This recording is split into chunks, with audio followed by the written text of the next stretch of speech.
Baik, Assalamualaikum warahmatullahi wabarakatuh. Salam sejahtera untuk kita semua. Kali ini kita bertemu dalam materi konsep dan hakikat hukum acara perdata dengan tim dosen sebagai berikut. Pertama, Dr. Muhammad Halimi, MPD.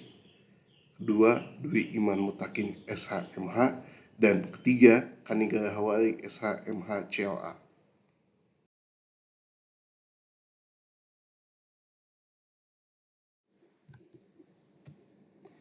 Fokus pembahasan modul 8 yakni mengkaji mengenai konsep dan hakikat hukum acara perdata. Dalam pembahasan kali ini terbagi menjadi 3 kajian utama, yaitu pertama, definisi, sifat, dan tujuan hukum acara perdata. Yang kedua, azas-azas dan teori dalam hukum acara perdata. Dan yang ketiga, sumber hukum acara perdata.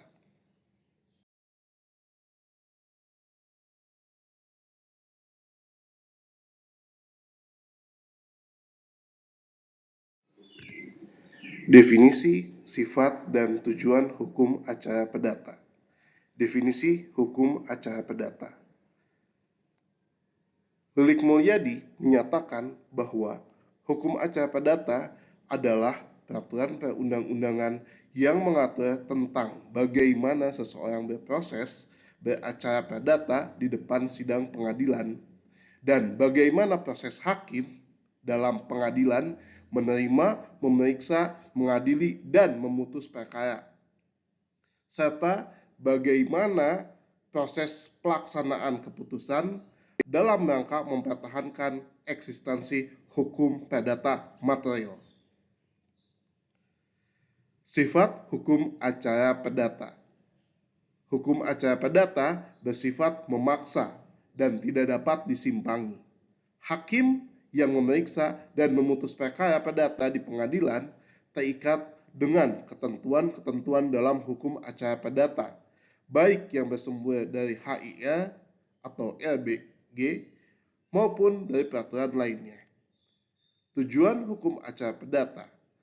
Tujuan hukum acara perdata adalah untuk memperoleh pelindungan hukum yang diberikan oleh lembaga peradilan untuk mencegah pemaksaan kehendak pihak lain atau main hakim sendiri atau eigenrechtting atau mempertahankan hukum perdata material dengan perantara hakim dalam peradilan atau peraturan hukum yang menentukan bagaimana menjamin pelaksanaan hukum perdata material, yaitu mengatur cara bagaimana mengajukan tuntutan hak, memeriksa, dan menuntut perkara serta pelaksanaan putusan tersebut. Azas-azas hukum acara perdata di Indonesia. Terdapat beberapa azas yang dijadikan pedoman dalam pelaksanaan sistem peradilan perdata di Indonesia. Antara lain, 1. Azas hakim bersifat menunggu. 2. Azas hakim bersifat pasif. 3. Peradilan terbuka untuk umum. 4. Azas hakim mengadili kedua belah pihak. 5. Azas pemeriksaan dalam 2 tingkat. 6. Asas pengawasan putusan pengadilan melalui kasasi. 7.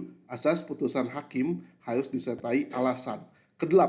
Azas berperkara dikenakan biaya. 9. Azas tidak ada keharusan mewakilkan dalam beracara. 10. Asas proses peradilan sederhana, cepat, dan biaya ringan. 11. Azas objektivitas. Sumber hukum acara perdata. 1. Het-Herzijn Indonesische Reglement atau HIA atau Reglement Indonesia. Kedua, Reglement voor de Buitenwetten atau RBG. Yang ketiga, Undang-Undang Nomor 48 Tahun 2009 tentang Kekuasaan Kehakiman. Yang keempat, Undang-Undang Nomor 3 Tahun 2009 tentang Mahkamah Agung. Yang kelima, Undang-Undang Nomor 49 Tahun 2009 tentang Peradilan Umum. Yang keenam, Undang-Undang Nomor 1 Tahun 1974 tentang perkawinan. Yang ketujuh, Undang-Undang Nomor 7 Tahun 1989 tentang Peradilan Agama, Junto Undang-Undang Nomor 50 Tahun 2009 tentang perubahan kedua atas Undang-Undang Nomor 7 Tahun 1989 tentang Peradilan Agama. Kedelapan, Undang-Undang Hukum Perdata, Burgerlijk Wetboek. Yang 9, jurisprudensi. 10, adat kebiasaan hakim dalam memeriksa perkara. Yang 11, perjanjian internasional. Yang 12, doktrin atau ilmu pengetahuan. 13, instruksi dan surat edaran Mahkamah Agung atau SEMA.